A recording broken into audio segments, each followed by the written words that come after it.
আচ্ছা, যাই হোক, আমরা মোটামুটি মেসির বিভিন্ন রকমের ঘটনাকে পেরিয়ে আবারও ইন্ডিয়ান ফুটবলে ফিরে এসেছি। 3 দিন বেশ ভালো কাটলো, 13, 14, 15 বেশ ভালো কাটলো। কিন্তু একটা বিষয় পরিষ্কার আপাতত সামনের দিকে, যে আমাদের ফুটবলটা যেখানে দাঁড়িয়েছিল সেখানেই দাঁড়িয়ে রয়েছে।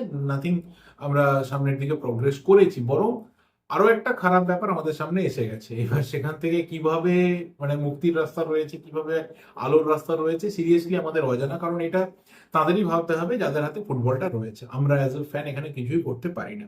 মোদ্দা কথা এটাই যে আইএসএল অন্ধকারে তো ডেফিনেটলি ছিল, কবে কি হবে আমরা কেউ জানি না। 20 তারিখে এআইএফএফ এর এজিএম রয়েছে, সেখানে কিছু আলোচনা হবে কিনা, কিছু বিষয় উঠে আসবে কিনা, we are very much unknown. Or মানে সিরিয়াসলি কোনো আইডিয়া নেই এই মুহূর্তে দাঁড়িয়ে। 1 নম্বর। 2 নম্বর হচ্ছে যে আই লিগ, তার জন্য কিন্তু এআইএফএফ এর তরফ থেকে একটা টেন্ডার ডাকা হয়েছিল। সেই টেন্ডারও কিন্তু আপাতত ব্ল্যাঙ্ক, মানে আই লিগ করতেও কেউ রাজি না।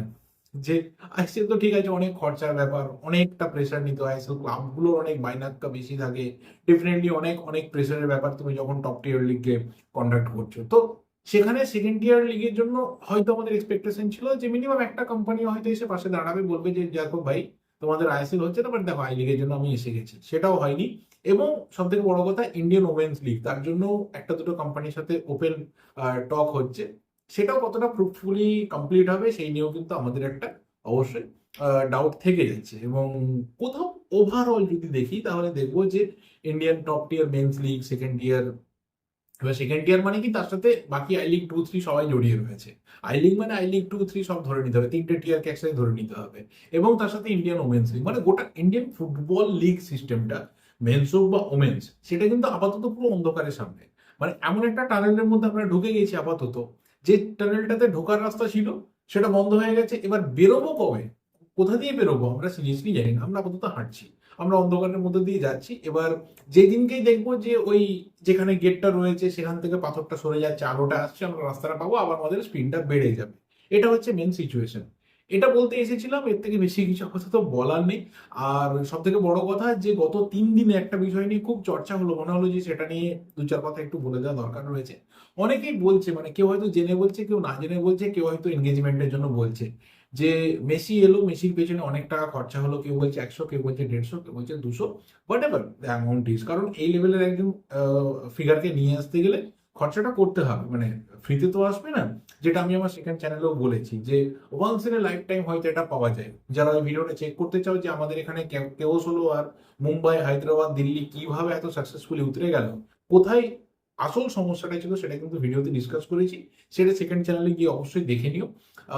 সেটাই মেন ব্যাপার, যে এরকম একটা ফিগারকে আনতে গেলে তোমাকে টাকা খরচা করতে হবে, এবং সেটা নিয়ে কান্নাকাটি করার কিছু নেই। যে দেখো এখানে এত কিছু হচ্ছে, আমাদের এখানে কেন ইনভেস্টমেন্ট হচ্ছে না। কারণ খুব সোজা ব্যাপার, যে মেসি কিন্তু এখানে কোনো ফুটবল পারপাসে আসেনি, মেসি কোনো ফুটবল ডেভেলপমেন্টের জন্য আসেনি, মেসি কোনো একাডেমি উদ্বোধন করতে আসেনি, মেসি কোনো প্রমিসও দিতে আসেনি, মেসির কোনো এখানে মানে দেওয়া নেওয়া ছিল না আমাদের ইন্ডিয়ান ফুটবলকে নিয়ে।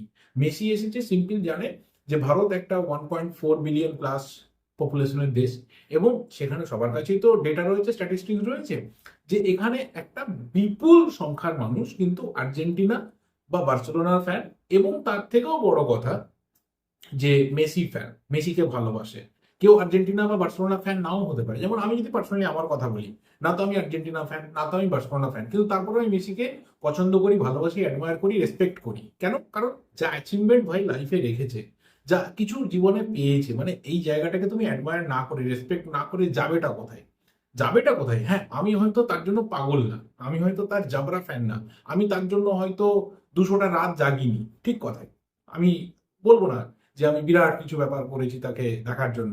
কিন্তু যা লাইফ অ্যাচিভমেন্ট রয়েছে আমি সেটাকে অ্যাডমায়ার করি, সেটাকে আমি রেসপেক্ট করি, এবং সেটা একজন ফুটবল ফ্যান হিসেবে করাটা আমার কর্তব্য।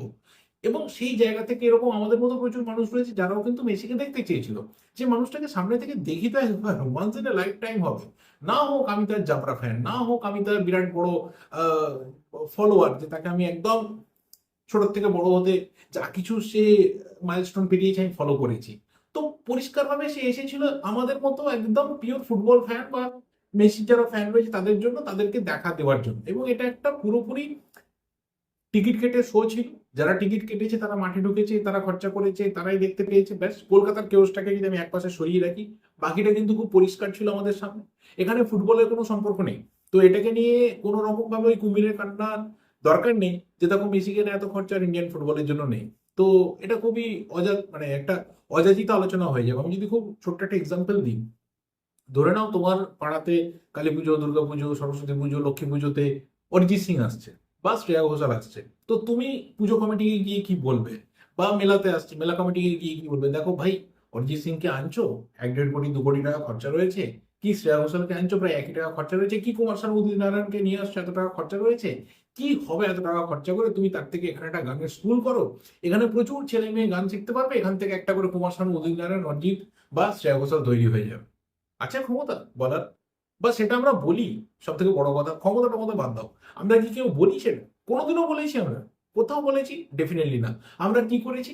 আমরা সেটাকে এনজয় করেছি, আমরা সেটাকে প্রাণ ভরে উপভোগ করেছি যে অরিজিৎ আসছে, কি শ্রেয়া আসছে, কুমার শানু আসছে, উদিত নারায়ণ আসছে, লেজেন্ডারি সিঙ্গার্স দিয়ে। তাদেরকে দেখার জন্য মানুষ দৌড়ই, তাদেরকে দেখার জন্য মানুষ পাগল হয়ে থাকে।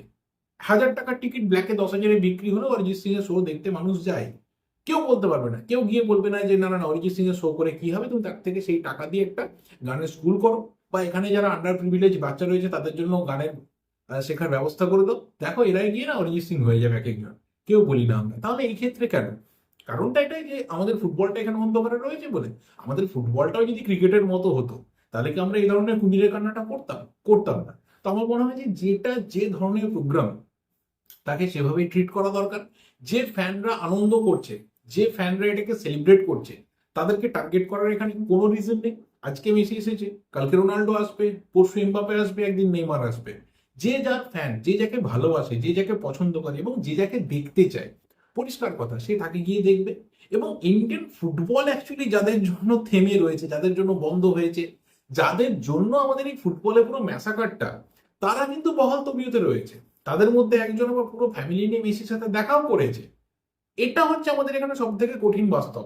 আমরা কিন্তু তাদেরকে কাছাকাছি যেতে পারি না, তাদের কিছু বলতে পারি না, তাদেরকে আমার টাচ করার ক্ষমতা নেই। তারা কিন্তু বহাল তবিয়তে থাকে। কেউ একজন বর্তমানে ক্ষতি করছে, কোনো একটি পার্টির হয়ে প্রেস কনফারেন্স করছে।